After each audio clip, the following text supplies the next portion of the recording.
Les conducteurs en état d'ébriété réagissent aux peines d'emprisonnement à perpétuité. Vous êtes-vous déjà demandé comment les conducteurs en état d'ébriété réagissent lorsqu'ils sont condamnés à la prison à vie? Vous n'en reviendrez pas de la gamme d'émotions et de réactions que ces personnes manifestent lorsqu'elles sont confrontées aux terribles conséquences de leurs méfaits. Préparez-vous donc à des montagnes russes émotionnelles en observant leurs réactions et en essayant de comprendre le sens de leurs décisions.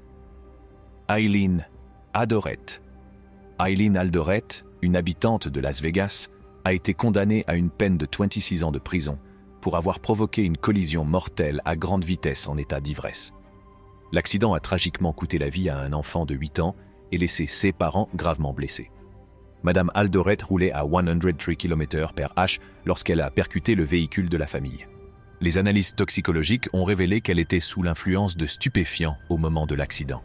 Selon le rapport de police, le temps de réaction d'Alderete était lent et elle n'a réduit sa vitesse à 81 mph qu'à un feu rouge qui était rouge depuis 3 secondes. Au cours de l'audience de détermination de la peine, Madame Alderete a sangloté bruyamment et s'est excusée à plusieurs reprises auprès de la famille du garçon, exprimant des remords pour la douleur qu'elle avait causée. La famille a toutefois choisi de ne pas lui pardonner, demandant instamment au juge de faire un exemple pour la communauté et de prévenir des tragédies similaires à l'avenir. Il voulait que justice soit rendue à Levi, la jeune victime. Madame Alderete, confrontée aux conséquences de ses actes, a pleuré tout au long des 90 minutes qu'a duré la séance de détermination de la peine. Les procureurs ont estimé que ces excuses étaient trop insuffisantes et trop tardives. Madame Alderete pourra bénéficier d'une libération conditionnelle à l'âge de 51 ans, mais elle risque de passer jusqu'à 65 ans en prison pour les accusations de meurtre au second degré et les 2 chefs d'accusation de conduite en état d'ivresse ayant entraîné des lésions corporelles graves. Todd Grudzinski. Il s'agit d'une affaire tragique impliquant Todd Grudzinski, un homme qui a déjà été condamné pour conduite en état d'ivresse. Bien qu'un juge lui ait ordonné de ne pas boire en raison d'une précédente affaire de violence domestique, il aurait de nouveau conduit en état d'ébriété et provoqué un accident mortel. Le 30 septembre, Grudzinski aurait conduit sa camionnette GMC à grande vitesse, se faufilant imprudemment entre les voies et sur une piste cyclable. Il a percuté de plein fouet l'arrière d'une voiture conduite par Missy Wimmer, une victime âgée de 25 ans, alors qu'elle était arrêtée à un feu rouge sur West Colfax Avenue. Le choc a propulsé sa voiture sur la trajectoire de 3 autres véhicules, provoquant un accident dévastateur de 5 voitures. Missy Wimmer a tragiquement perdu la vie dans l'accident. Madame Grudzinski fait maintenant face à une longue liste de chefs d'accusation, dont homicide au volant, violation d'une ordonnance de protection et conduite en état d'ébriété. Après l'accident, Grudzinski a nié être ivre et a affirmé qu'il n'avait pas consommé d'alcool depuis la veille. Cependant, les caméras de surveillance ont révélé qu'il s'était rendu dans un bar appelé Misfits Sports Bar and Grill, peu de temps avant la collision. Lors du prononcé de sa peine, M. Grudzinski a exprimé des remords et présenté ses excuses à la famille Wimmer. Il a reconnu les graves conséquences de ses actes et l'impact qu'ils ont eu à jamais sur les proches de la victime. Malgré ses excuses, la douleur et la perte causées par ces actes ne peuvent être effacées.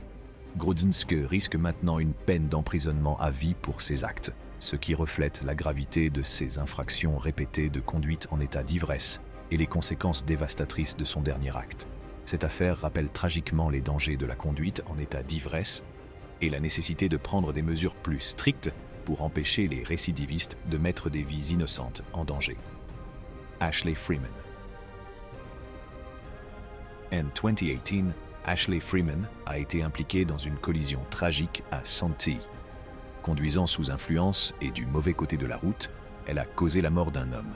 En conséquence, elle a été condamnée à près de 12 ans de prison le 26 février 2018. Au moment de l'accident, Freeman était âgée de 22 ans et présentait un taux d'alcoolémie ahurissant de 0,28. La collision s'est produite sur l'Interstate 8 à l'échangeur avec l'Interstate 5, où la Toyota Camry bleue de Freeman a percuté une Volkswagen Jetta, entraînant la mort de Justin Callahan, 35 ans, qui se trouvait à l'intérieur de la Jetta. Madame Freeman et sa passagère ont également été grièvement blessées. Des mois plus tard, Madame Freeman a admis sa responsabilité dans l'accident, exprimant de profonds remords devant le tribunal. Elle a reconnu que son erreur de jugement avait coûté la vie à Justin Callahan et qu'elle n'était pas en mesure de s'excuser pleinement pour les actes qu'elle avait commis cette nuit fatidique. Les parents de Justin Callahan étaient présents lors de la condamnation de Madame Freeman et, bien qu'il lui ait pardonné, ils estiment que le jugement final appartient à Dieu. Initialement accusée de meurtre, la situation juridique de Madame Freeman a été résolue par une négociation de peine. Elle a plaidé coupable pour de multiples crimes et a été condamnée à une peine de 11 ans et 8 mois de prison. Avant le prononcé de la sentence, Freeman avait déjà passé 379 jours en détention. Certains membres de la famille de Justin Callahan ont exprimé leur mécontentement à l'égard de cet accord, estimant qu'une peine d'emprisonnement plus longue était justifiée pour avoir ôté la vie à quelqu'un. En revanche, le père de Freeman l'a défendue en disant qu'elle était une bonne personne qui avait commis une terrible erreur. Tanner Dashner. En 2018, Tanner Dashner s'est retrouvé dans une situation horrible après avoir conduit en état d'ébriété et provoqué un accident dévastateur qui a coûté la vie à 5 personnes. Après 2 jours d'audience, le juge principal de circuit Robert Mackemson a prononcé une peine de plus de 7 ans derrière les barreaux à l'encontre de Tanner Dashner, estimant qu'il s'agissait d'un cas exceptionnel. La tragédie s'est produite le 23 novembre 2018, lorsque Dashner, alors âgé de 21 ans, conduisait de manière imprudente à 97 miles per hour dans une zone de 30 miles per hour sur South 25th Street. Il a percuté l'arrière d'une Dodge Dakota et d'une BMW qui était arrêtée à un feu rouge sur Midway Road. Le choc a déclenché un incendie et la Dodge ainsi que ses passagers Kedan Tillett, Alexis Cheney, Anthony Victor, Anthony Martin et Darian Douglas ont tous perdu la vie. Un passant a réussi à sauver Arionia Stanberry, qui n'avait que 14 ans à l'époque, du camion en flammes. Les enquêteurs de la Florida Highway Patrol ont découvert par la suite que le taux d'alcoolémie de Dashner était de 274%, soit plus de 3 fois la limite légale. Lors de la détermination de la peine, le juge Mackemson a annoncé que Dashner purgerait une peine de 5 ans pour chacun des 5 chefs d'accusation d'homicide involontaire par conduite en état d'ivresse, soit un total de 72 ans avec un crédit de près de 300 jours déjà purgés. Le juge a également pris en compte 2 accusations de délits mineurs. Alors que le procureur adjoint Brandon White estimait que Dashner méritait la prison à vie, la peine prononcée par Mackemson était conforme à la demande de White, même si 5 autres chefs d'accusation d'homicide par conduite en état d'ivresse ont été retenus. L'impact de l'accident sur les familles des victimes a été profond. Susan Brooks, qui a perdu son neveu Anthony Martin, a exprimé son soulagement et son apaisement à l'extérieur du tribunal, soulignant l'importance du pardon malgré les conséquences. L'avocat de M. Dashner, Ashley Minton, a plaidé en faveur d'une réduction de peine, citant des preuves de troubles du spectre autistique, de lésions cérébrales traumatiques et d'autres problèmes cérébraux. Toutefois, le tribunal n'a pas jugé les preuves suffisamment convaincantes pour justifier une peine plus légère. Au cours de l'audience, plusieurs parents des personnes décédées ont témoigné avec émotion de leur perte et de la douleur persistante qu'ils ont ressentie. Leslie Douglas, le père de l'une des victimes, a décrit le chagrin accablant que représente la perte d'un fils, tandis que Idia Anderson, la sœur d'Alexis Cheney, a expliqué comment cette perte l'avait profondément affectée, elle et ses enfants. Monsieur Dashner lui-même s'est adressé à la salle d'audience, exprimant ses regrets pour ses mauvaises décisions et la dévastation causée par l'accident. Il a exprimé son regret pour ses mauvaises décisions et la dévastation causée par l'accident. Il a espéré que les personnes affectées par ces actions puissent tourner la page et obtenir leur pardon. Sean Bleachington. En juillet 2018, un accident tragique sur la route US 301 à Bryceville, en Floride, a coûté la vie à Ryan Chase Kennedy, 21 ans, à sa fiancée Bailey Christine McKnight, 22 ans, et à leur fils à naître. L'accident dévastateur a été causé par Sean Lee Bleachington, 48 ans, qui conduisait en état d'ébriété. Récemment, le juge James Daniel de la Circuit Court a condamné Bleachington à 60 ans de prison dans l'État de Floride pour ses actes. Cette peine pourrait signifier une condamnation à perpétuité pour Bleachington, puisqu'il ne pourra bénéficier d'une libération conditionnelle qu'au bout de 50 ans. Au tribunal, un ami de Misty a demandé au juge de tenir compte du préjudice irréparable causé par les actions de Bleachington et a plaidé pour qu'il ne soit pas à nouveau un danger pour la société. Les antécédents judiciaires de Bletchington révèlent une série de délits de conduite dans les comtés de Baker et de Nassau, notamment des accusations de conduite en état d'ivresse et de conduite avec un permis suspendu. Son comportement passé a démontré un mépris de la loi et de la sécurité publique. En prononçant la sentence, le juge Daniel s'est adressé directement à Bletchington, déclarant que sa décision de boire excessivement et de conduire ensuite avait eu des conséquences catastrophiques pour tous ceux qui aimaient les victimes. La famille et les amis de M. Bletchington ont réagi par des halètements et des larmes à l'annonce du verdict. Charlesia Pelt.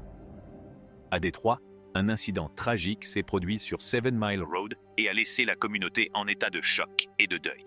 Charlesia Pelt, une femme accusée de conduire en état d'ébriété, a été impliquée dans un accident à contresens qui a entraîné la mort de son fils de 3 ans, Michael Jones, et des blessures à ses filles de 3 mois et 8 ans. Madame Pelt a été traduite en justice pour conduite dangereuse ayant entraîné la mort.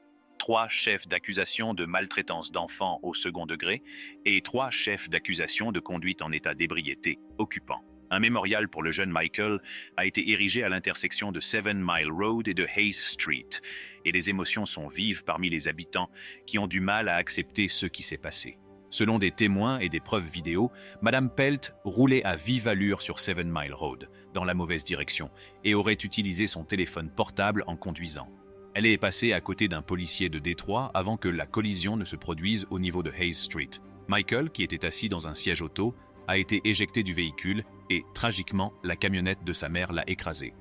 Des témoins ont rapporté que la camionnette roulait à une vitesse élevée. Estimé entre 70, le juge du comté de Fulton a prononcé une peine sévère de 50 ans de prison dans le cadre d'une peine globale de 75 ans. Solis, en entendant la sentence, était incrédule et a tenté d'éviter d'accepter la responsabilité de ses actes. Il a pleuré non pas par remords, mais apparemment dans une tentative désespérée d'échapper aux conséquences. Olivia Caroli Coolbreath. En 2014, une Californienne a causé la mort de 6 personnes en conduisant en état d'ivresse. Elle a été condamnée à une peine de prison allant de 30 ans à la perpétuité. La jeune femme de 26 ans a exprimé des remords lors de sa condamnation à Pomona. Elle a demandé pardon, déclarant qu'elle priait quotidiennement pour les personnes touchées et qu'elle ferait tout pour réparer ces actes. La tragédie s'est produite lorsque, à l'âge de 21 ans, elle a conduit à contresens sur l'autoroute 60, entrant en collision avec un SUV transportant 3 générations d'une même famille, entraînant leur mort. Sa propre sœur et un ami ont également perdu la vie. Des témoins ont estimé qu'elle conduisait à plus de 100 miles par heure avec un taux d'alcoolémie près de 2 fois supérieur à la limite légale. Un accident catastrophique qui s'est produit sur l'autoroute Selmon en 2017 a entraîné des changements de vie irrévocables pour un certain nombre de personnes dans le quartier de Tampa Bay. Amber Pereira, la protagoniste de cette histoire tragique, s'est retrouvée prise dans une réaction en chaîne cauchemardesque qui a finalement entraîné la mort de 3 membres de la famille Felipak. D'après les conclusions de l'enquête, Amber Pereira était prétendument en état d'ébriété au moment de la collision. Elle conduisait de manière erratique sur l'autoroute lorsqu'elle est entrée en collision avec le véhicule conduit par Louise Felipak, déclenchant une réaction en chaîne dévastatrice. La force de l'impact a projeté leur véhicule sur les voies en direction de l'ouest, où il est entré en collision avec 2 autres véhicules et a pris feu avant d'être complètement consumé par les flammes. Madame Pereira a continué à rouler dans le chaos jusqu'à ce que son véhicule endommagé ne puisse plus la soutenir, ce qui l'a conduite à être arrêtée. Madame Pereira a plaidé coupable de conduite sous l'influence de l'alcool ou de drogue, tout en tentant de justifier son comportement en déclarant qu'elle avait eu une crise d'épilepsie. Cependant, elle a ensuite été accusée d'une multitude d'infractions, notamment d'homicide involontaire par conduite en état d'ivresse, de conduite en état d'ivresse avec dommages corporels importants, de fuite de la scène d'une collision mortelle et de destruction de preuves. Ces accusations ont été portées après qu'elle ait été accusée d'avoir conduit sous l'influence de l'alcool et d'avoir causé la mort d'une autre personne. Après enquête, les autorités ont découvert qu'elle conduisait à des vitesses excessives supérieures à 160 km/h et qu'elle avait des substances liées au cannabis dans son organisme. Madame Pereira n'a pu retenir ses larmes lorsque le tribunal l'a condamnée à la prison à vie. Le juge Christopher Sabrella a fait une référence profonde à une discussion en prison qui a été filmée, au cours de laquelle Pereira a montré des regrets, mais n'a pas compris la gravité de la situation dans laquelle elle s'était mise. Le juge a souligné l'énorme perte causée par les décisions imprudentes de Madame Pereira qui ont entraîné la mort de 3 innocents. L'avocate de Madame Pereira a présenté un plaidoyer passionné en faveur de la libération de sa cliente, soulignant qu'elle avait un casier judiciaire peu chargé et qu'elle n'avait aucune intention malveillante à l'égard d'autrui. Malgré sa plaidoirie passionnée, le juge a prononcé une peine de 50 ans de prison, la tenant fermement responsable de la destruction qu'elle avait causée. La tragédie d'Amber Pereira nous rappelle brutalement les répercussions de la conduite sous l'emprise de l'alcool ou de la drogue et la douleur durable qu'elle laisse dans son sillage. En pensant aux vies qui nous ont été enlevées, nous nous rappelons la valeur irremplaçable de la vie humaine, la signification de la responsabilité et l'importance de l'empathie. Un terrible événement s'est produit au milieu des lumières de Noël, et il laissera à jamais une trace indélébile dans la vie de 2 familles. Grace Elizabeth Coleman, une Californienne âgée de 23 ans à l'époque, a dû faire face aux conséquences d'un accident avec délit de fuite en état d'ébriété qui a entraîné la mort d'une jeune épouse et de leurs 3 filles adorées. L'ampleur des souffrances et des destructions causées par cet accident est insondable. Devant le juge, Madame Coleman a courageusement admis qu'elle était responsable de l'ensemble de sa conduite désastreuse. Elle a plaidé coupable de la mort de Henry Eduardo Selena Mejia, 27 ans, et de Gabriela Andante, 28 ans. L'avocat de la famille a déclaré qu'il s'agissait de l'une des scènes les plus chargées d'émotions qu'il ait jamais vues dans sa carrière. Malgré la gravité de la situation, Madame Coleman a exprimé ses regrets lorsqu'elle a assisté à la réunion privée prévue avec les familles d'Henry et de Gabriela. Esseuse larmes montre clairement qu'elle a compris le poids de l'horrible erreur qu'elle a commise. Bien que les parents des victimes aient décidé de ne pas nourrir d'animosité à l'égard de Madame Coleman ou de ses parents, James et Kelly Coleman de Newport Beach, ils ont néanmoins décidé de porter plainte pour négligence contre Madame Coleman. Selon les allégations formulées dans le procès, les parents de Madame Coleman lui ont donné la permission de continuer à conduire la Land Rover 2010, malgré le fait qu'elle avait déjà conduit en état d'ébriété à 2 reprises. Cette histoire tragique et déchirante nous rappelle les répercussions irréversibles de la conduite sous l'emprise de l'alcool ou de la drogue. Les événements tragiques qui se sont produits et les vies qui ont été perdues constituent un avertissement clair pour chacun d'entre nous, nous implorant de prendre des décisions responsables et de faire passer notre propre sécurité et celle de ceux qui nous entourent avant tout. Lorsque nous repensons à cet événement tragique, nous nous rappelons l'importance éternelle de la responsabilité et de la compassion dans une société où les décisions peuvent changer la vie des gens pour le reste de leur vie. Merci de votre participation. Si vous avez trouvé cette vidéo aussi convaincante que nous, n'oubliez pas d'appuyer sur le bouton j'aime et de vous abonner à notre chaîne.